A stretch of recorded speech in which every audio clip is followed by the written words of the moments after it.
Are you ready to start reading tarot for others? We're going to be talking about how to get started with that this time around. That and our Sunday morning spread for the week to come, coming right up.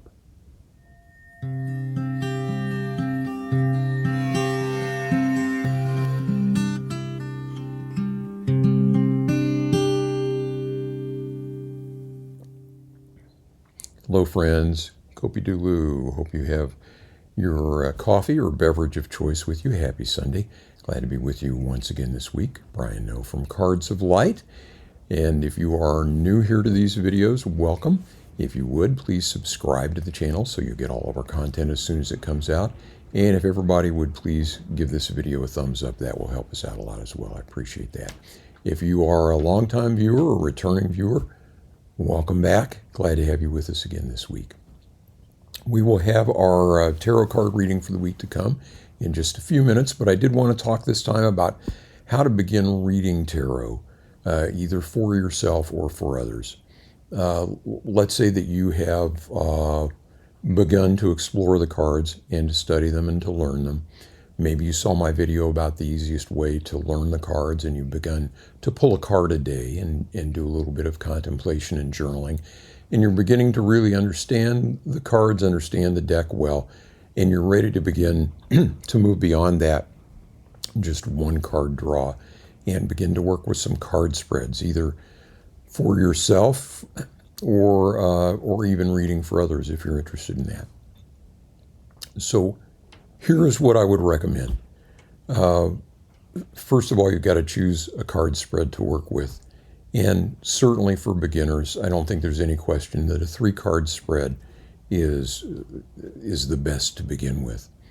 It will give you all of the experience and the knowledge that you need to acquire in order to be able to work with larger spreads like the Celtic Cross or the Horseshoe Spread or any of the other traditional spreads or other spreads in general that you might want to use at some point. 3-card is just enough to have a lot of information there to explore, but it's not so complex and overwhelming that it's daunting. So I would say 3-card spread is the way to go to begin with. You could even just begin to draw 1 card for a particular question, either for yourself or as an exercise in addition to your daily draws. But I would say when you're ready to start really getting serious about reading, a 3-card spread is probably the way to go. Okay, let's say that you have chosen your spread, whether it's a 3-carder or not, that you're going to move forward with. You'll want to state your intention or question before you deal the cards.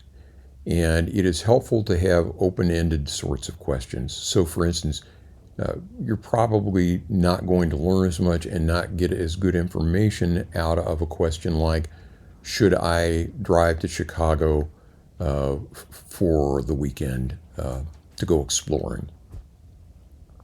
Yes or no questions like that are not going to be as helpful as you're learning, and those kinds of questions, you can use tarot for them. Some people do that very successfully, but I've never found that to be a particularly good endeavor to ask yes or no questions like that. Better to ask questions like, what do I need to consider while planning a trip to Chicago for the weekend? Or what might I encounter if I go to the city for the weekend? That sort of thing. What do I need to know? What should I explore? Those kind of open-ended questions are much better. And the process of reading tarot just lends itself really well to questions like that. So state the intention or question ahead of time. As I've mentioned before, it's always good to have some kind of little ritual on the front end as you're reading cards before you shuffle and cut and deal them to get the mind quiet. And I'll link in the description box to kind of my video on tarot rituals. If nothing else, just a few soft breaths with your eyes closed to get centered in the body, get your mind a little bit still, kind of push distractions away for a little bit while you're working with the cards, something along those lines. 10, 15 seconds is all you need for that. Whatever works for you. Do something to kind of get your mind calm and quiet. Shuffle the cards, cut the cards, deal the cards. Some people are very finicky about the way that they do that, where they've got to use a certain hand to do the cutting with, or they cut the cards into piles and then turn the cards up, as opposed to cutting them once and then dealing from the top of the deck. Whatever suits you on that is fine. Whatever works best, feels right for you. Shouldn't matter, as long as you've got random results, as long as you're sure that the deck is mixed up well and the cards that are laid out on the table are coming up random. That's what you want. Once the cards are on the table, you want to look at the overall picture first. So take a few moments, maybe a few more breaths while you're considering. Look for things like multiple cards from the same suit, or multiple cards from the same rank, or how many major arcana do you have versus minors? Do you have any cards in sequence in terms of rank?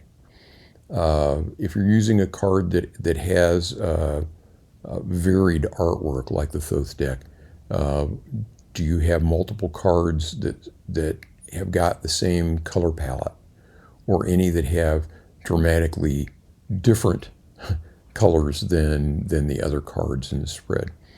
Are any of the characters on either the majors or the court cards looking at each other in some way, or looking away from each other? That kind of overall stuff you want to kind of take note of.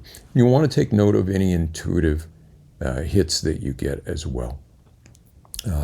Anything that just jumps out at you without kind of regard yet to the questions in the spread, without regard to kind of the logical data. Just anything jumping out at you from the spread that you want to make sure that causes a strange emotion or a strong feeling or gets your attention. You want to kind of take note of that before you move on. Once you've done all of that, then take the cards one at a time. In a 3-carder, I like to start with the card on the left and move to the right.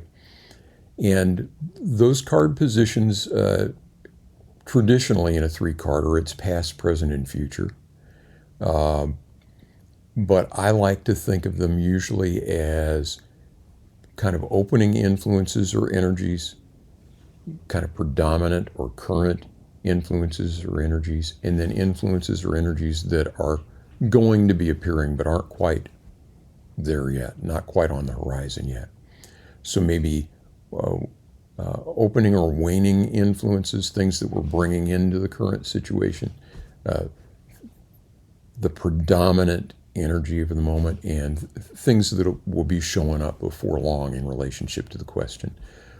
You could also, there are any number of different ways you can approach a 3-card spread. You could have a position for things to stop doing, things to continue doing, and things to start doing. You could make up any sort of combination of 3 kind of questions or ideas there for a 3-card spread. Doesn't have to be the traditional ones.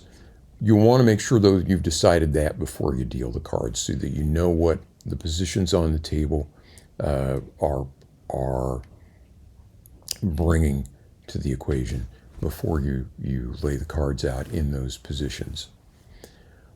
So whatever those position meanings are, whatever the cards are, you've looked at the big picture. Now you take them one at a time and you begin to tell a story. You're looking at the combination of the position and the card meaning, and you're relating the two together, and you're relating them all to each other in the spread as well. So a lot of times I'll just kind of have quick notes on the first card in the spread, but by the time I get to the 3rd card, that first card really begins to come into sharper focus and to make sense. So you can also feel free to revisit cards that you've already kind of thought about and talked about. I think of this as more than anything else an art. And it can be approached playfully. Even if you're looking at serious questions and serious consequences, you can approach the process as a creative, playful sort of means of getting, whatever you're looking for out of the process. So I think of it as telling a story. I learned from Joe Monteleone, one of my tarot teachers, and the main teacher that I've leaned on in learning how to use the Thoth deck. Something that he said kind of offhand once was, when you're following your intuition, it may feel like you're just making it up. And don't be afraid of that. We spend our lives kind of, most of us, closing ourselves off from our intuition.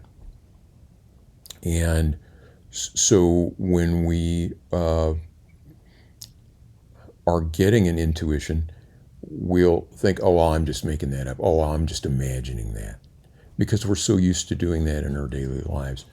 What you'll find, though, is or I certainly have found, if you kind of dive into that, lean into that, and go with it when it happens, you will be amazed at how accurate and valid the things that you're making up turn out to be over the long haul. So in learning to do that, though, I would say it's good to spend some time doing this for yourself in practice, or practicing with other people who are interested. Maybe doing some reading for friends, just as a recreational sort of activity, till you really kind of learn the ropes. You don't want to be inexperienced when there's a lot on the line, when it's a really serious question that somebody's really struggling with and needs some help with, or in situations where you're being paid for it. You probably should know what you're doing before you do too much of that. In terms of when do you know that you're ready to read for others, my guess is that you're going to be ready before you think you're ready. And so when you begin to get the inkling of, maybe I'd like to read for others, I'd say go with that. When I started doing it, it was for friends and family members to begin with. And it was very quickly that I started getting feedback that what I was doing was valuable to them. And so that's when I realized that I was ready to read professionally, and that I actually had something of value to offer somebody who was paying for a reading. So your mileage may vary on all of that, but I would say dive in when you feel like you're ready. The worst that happens is that you aren't ready, and you find out right quick. So I'd love to hear your questions. You can either leave them here with the video or visit the weblog at atarotjourney.com. You'll find my contact information there. Also, if you begin reading for others, I'd love to hear how that goes and learn about your experiences with it as well.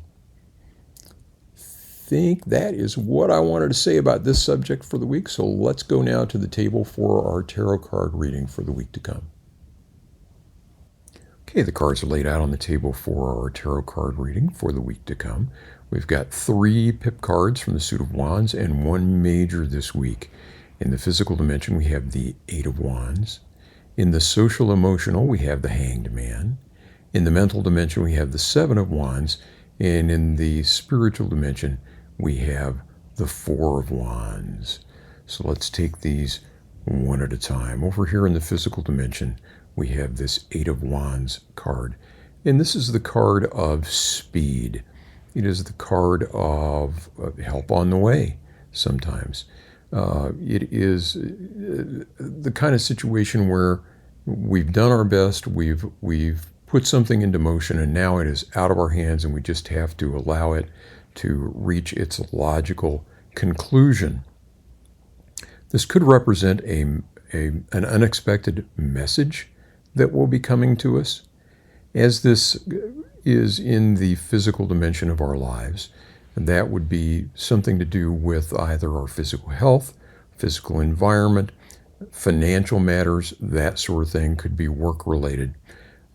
If we have been anxious about something and doing what we can, and I get a sense that this is a financial matter for somebody, we have been doing what we can to work toward a happy outcome for ourselves here.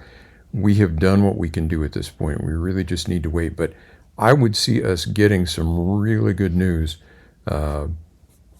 sometime during this week to come. So if we've been waiting for a while for that, we shouldn't have to wait much longer for a conclusion here. And if this is resonating with you, I would love to hear how things turn out for you this week. Okay, over here in the social emotional dimension, we have the Hanged Man. And this card's turned up a lot so far in 2025. It is the card of self-sacrifice. It is the card of getting things from a different perspective and being true to our own values and our own perspective, and not being frightened to kind of strike out on our own and to go against maybe the conventional wisdom, and maybe set ourselves apart from the crowd in some way. When this comes in the social emotional dimension, it is always a reminder to me to be true to ourselves, regardless of what those around us are doing, regardless of what those around us are saying, regardless of any anxiety we may have about how people are going to accept us or whatever. We need to just be ourselves, be true to ourselves. And so good advice all the time, but certainly this week we may come to a moment where we're tempted to just, kind of hold back and to pretend that we're something that we aren't. And we need to resist that temptation this week and just be who we are. Okay, up here in the mental dimension, we have the Seven of Wands. This card is styled Valor in the Thoth deck. It represents a moment where all of the best laid plans go awry. And what wins the day is just hanging tough, hanging in there, doing what we can, and playing it off the top of our heads sometimes. And so we may have had things all planned out, and now they're in disarray. Whether or not things turn out all right is going to be how bad we want it and how much we're willing to just hang in there and push forward. Coming as this does in the mental dimension, I'm getting a sense that it's really about distractions, that maybe the plans haven't gone sideways as much as we think they have, but all of a sudden a lot of things are crowding in on us, demanding our attention. We need to keep focus this week, and if we do, then things will turn out all right. Okay, over here in the spiritual dimension, we have the Four of Wands. And this is a card of completion, is one of its stylings. Cards, the number 4 cards are the cards of stability. Think about the 4 legs of a table or a chair, something that's very solid and stable, a cornerstone of some sort. So stability, security, that sort of thing with these 4s. And Wands, the suit of the spirit, the suit of fire. And this is coming in the spiritual dimension of our reading here. And so it's telling me that we have everything that we need here, that we're on the right track, and that we need to maybe lay back and not be anxious to be doing things so much this week. We can rely on what the base that we have already built. When we talk about the spiritual dimension of our lives, we're talking about everything that has to do with our legacy, with the things that bring meaning to our lives. And so if we've been working on either goals related to that, or we have been working on personal development, spiritual development, we may be at a point where we maybe are feeling even a little bit stuck and are tempted to kind of grasp at straws and to do something to get things moving forward. If we do that, we may be facing some unreliable outcomes. And so we need to just sort of lay back and rely on the strength that we have already built and the things that we have already done to put ourselves in a good position. Just kind of take the stance of standing pat. And this relates in some ways to that Seven of Wands card too, where tenacity is probably the watchword this week. So we need to hang in there. We need to hang tough. We need to not be distracted, but we also should be relying on our strength.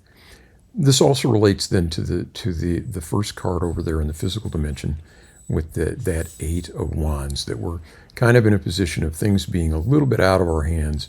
And we need to just hang tight, hang tough, and be ourselves, and things should turn out.